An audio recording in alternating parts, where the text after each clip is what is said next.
Bora lá, galera, se inscrevam lá no meu vídeo, tá beleza?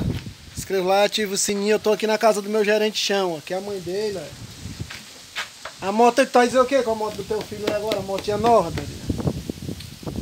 Ei, Dorinha, tá dizendo o que, Dorinha? Ah, vocês estão aqui. É, Dorinha, é dele mesmo. É pra me mandar não, diabo, na rede Manel.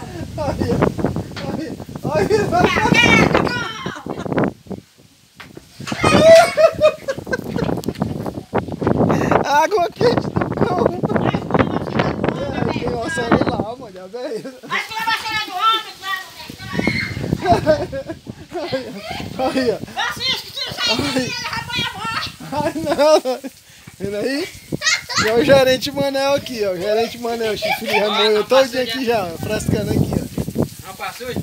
A vida do homem aí, ó. A vida aqui no lava-jato dele aqui, ó. Neger não. Vendo aí? Pode tirar isso aí, você é doido?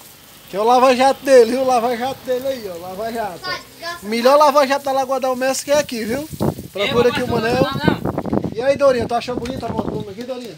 Coronel é de Blas, tem que respeitar. Coronel de Blas. Vendo aí? É dele, minha. É dele, Dorinha. Já passou já? Passou? Ele trocou mesmo, foi na dele. Foi, trocou a moto dessa daqui. É Blas. E aí, tá dizendo o que pra ele? Pode andar devagar. Ele vai devagar, mano. Anda devagar, porque foi erradinho, filho.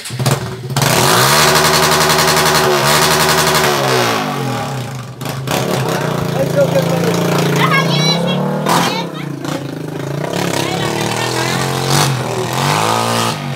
Tem jeito não, Dorinha. Tem jeito não. Só quer andar doido.